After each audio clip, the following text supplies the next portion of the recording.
Sir, ताकतवर हलकों को नवाज शरीफ काबिल कबूल हो गए हैं, ये बड़ी इंपॉर्टेंट बात है जो आप कर रहे हैं। थोड़ा या ज्यादा किसी का अगर वोट बैंक है पंजाब में, तो और खासकर नॉर्थ पंजाब और सेंट्रल पंजाब में, तो वो नवाज शरीफ ही हैं, तो उन्हीं पे इन्हिसार करना पड़ेगा और कोई रास्ता भी नहीं। तो ये है कि वजीर आजम निगरान का फैसला करना बड़ा मुश्किल है। तो ये कोई दलेर आदमी चाहिए जो है जिससे एस्टेब्लिशमेंट भी खुश हो, जिससे सियासी पार्टियां भी खुश हों, तो ऐसा लीडर चाहिए।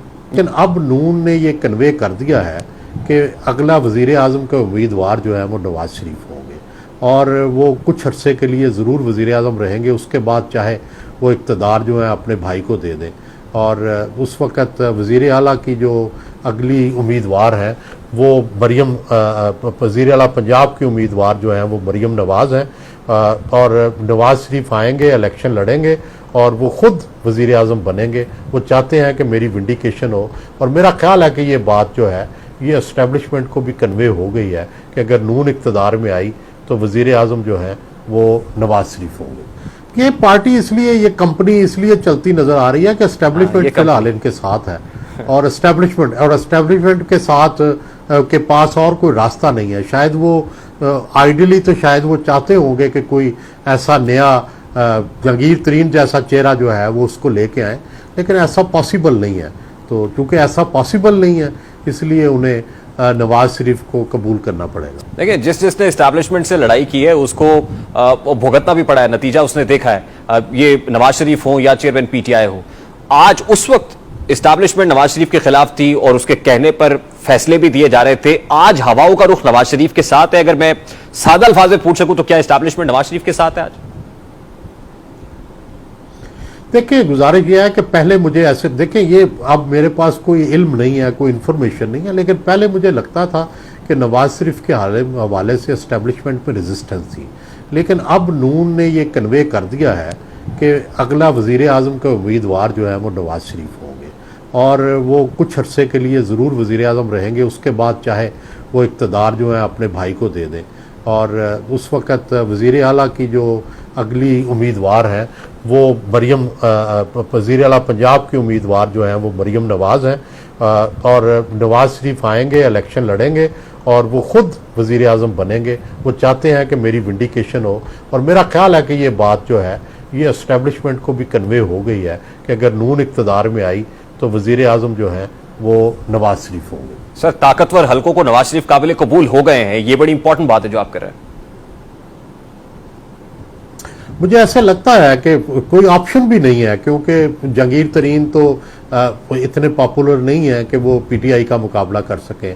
पीपल्स पार्टी की पंजाब में पोजीशन नहीं है, तो एस्टेब्लिशमेंट को भी जाहिर है वही कार्ड्स खेलने हैं जिन पे वो जीत सकें।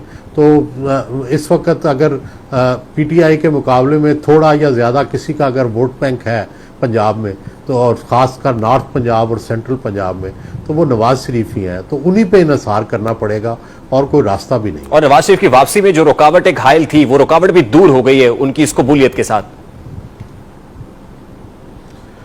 जी, मुझे लगता है कि जस्टिस बंदियाल के जाने के बाद सारी रुकावटें दूर हो जाएंगी। ठीक, यानी इसका मतलब यह है कि इसके लिए भी हुकूमत के टेकर सेटअप का इंतजार करेगी। तब तक तो फिर ये शहबाज हुकूमत नहीं होगी, इत्तेहादी हुकूमत, फिर तो निगरान आ चुके होंगे। सर, ये भी अभी मेरा ख्याल है ये फैसला होना है कि क्या निगरान लंबी मुद्दत के लिए आएंगे या ये हुकूमत लंबी मुद्दत के लिए जाएगी। देखिए, इस हुकूमत के पास ये चॉइस मौजूद है कि 1 साल के लिए अपने आप को लंबा कर ले, फाइनेंशियल इमरजेंसी के नाम पे या किसी इमरजेंसी के नाम पे। लेकिन इसमें भी ज़ाहिर है एक सियासी मुश्किल होगी कि IMF की जब आप शराइत पूरी करेंगे तो उससे आप अनपॉपुलर भी होंगे, आपको महंगाई का मज़ीद सामना भी करना पड़ सकता है। तो लेकिन शहबाज शरीफ शायद ये रिस्क लेने के लिए इसलिए तैयार हैं कि अभी अगर फ़ौरन इलेक्शन होते हैं या निगरान हुकूमत जो है उसको दिया जाता है इख्तियार, वो पता नहीं कैसे निकलेगी। इनको ये भी डर है पीपल्स पार्टी को और नून को कि कोई ऐसी निगरान हुकूमत ना आ जाए जो इनके खिलाफ ही चलना शुरू हो जाए और बिल्कुल एस्टेब्लिशमेंट की टूल बन जाए। वो चाहते हैं कि ऐसी निगरान हुकूमत आए जो उनके सिंपैथेटिक भी हो और एस्टेब्लिशमेंट भी उसको सपोर्ट करे। तो अब क्या ये ऐसा हो सकेगा, ये देखने को बाद में तो सिल्वर साहब अभी तक ये फैसले नहीं हुए, क्योंकि इतला तो ये थी कि दुबई में मुलाकातें जो हो रही है इन्हीं फैसलों के लिए हो रही है कि इलेक्शन फ्रेमवर्क क्या होगा, आने वाली हुकूमत की साख्त कैसी होगी, उसमें कौन होगा। ये बिला नतीजा खत्म हो गई वो मुलाकातें जो दुबई में हो रही थी। मेरा ख्याल है इस पे इब्तदाई बातचीत तो हुई है, लेकिन मेरा ख्याल है कोई फैसले नहीं हुए। एक तो यह है कि वजीर आजम निगरान का फैसला करना बड़ा मुश्किल है, तो ये कोई दलेर आदमी चाहिए जो है जिससे एस्टेब्लिशमेंट भी खुश हो, जिससे सियासी पार्टियां भी खुश हों, तो ऐसा लीडर चाहिए। ये फैसला एस्टैब्लिशमेंट करेगी फिर ऐसे नाम का, या पीपल्स पार्टी और पीएमएलएन की भी से होगी उसमें? मेरा ख्याल है मिलजुल के होगा। सर फिर ये गिलगित बल्तिस्तान के अंदर जो कुछ हुआ है उसके अंदर तो बड़े बुरे तरीके से एक्सपोज हो गया ये इत्तेहाद के, जिसमें 4 सीटों वाला भी अपना सीएम का कैंडिडेट ले आया, 3 सीटों वाला भी ले आया, हत्ता कि 1 सीट वाली जेयूआईएफ भी अपने कैंडिडेट को नॉमिनेट कर दिया चीफ मिनिस्टरशिप के लिए। उसमें तो ऐसे लगा कि जैसे इस इत्तेहाद में कुछ भी अच्छा नहीं है और इस हुकूमत का अल्टीमेट मुकाबला इसी अपने साथ ही होगा। फिर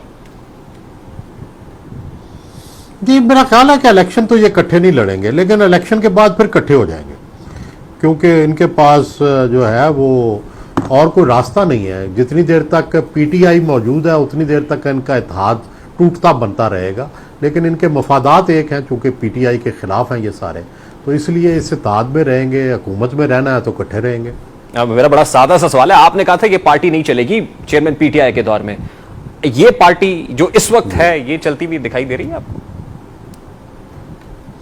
ये पार्टी इसलिए, ये कंपनी इसलिए चलती नजर आ रही है कि एस्टेब्लिशमेंट फिलहाल इनके साथ है, और एस्टेब्लिशमेंट के साथ के पास और कोई रास्ता नहीं है। शायद वो आइडियली तो शायद वो चाहते होंगे कि कोई ऐसा नया जंगीर तरीन जैसा चेहरा जो है वो उसको लेके आए, लेकिन ऐसा पॉसिबल नहीं है।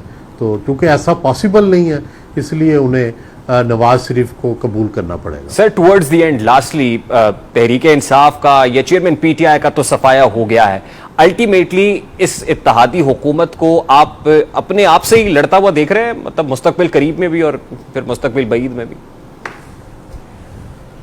नहीं, मेरा नहीं ख्याल कि अभी पीटीआई का खात्मा हुआ है, अभी उनका वोट बैंक मौजूद है। अच्छा। और जितनी देर वोट बैंक मौजूद है उतनी देर तक पीडीएम जो है वो लड़ने के बावजूद भी इकट्ठी रहेगी।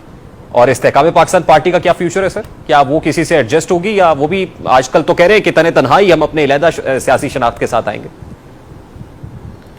जी उनको ये सूट करता है कि वो पीटीआई का वोट बैंक तोड़े, लेकिन सवाल ये है कि नैरेटिव तो चलो ये बन गया कि हम पीटीआई के नैरेटिव के साथ दोनों जमातों के खिलाफ चलेंगे, लेकिन सवाल ये है कि वो लोगों को कैसे अलग करेंगे। पीटीआई का वोट बैंक का है तो को कैसे आइसोलेट करेंगे ये देखने की। बहुत बहुत शुक्रिया सीनियर सहाफी तज्जियाकार सुहेल वड़ाइच साहब हमारे साथ मौजूद थे। कोई शॉर्ट ब्रेक लेते हैं, ब्रेक के बाद वापस आएंगे। मंशियात स्मगलिंग की अनोखी वारदात की कहानी आपके सामने रखेंगे इस ब्रेक के बाद हमारे साथ।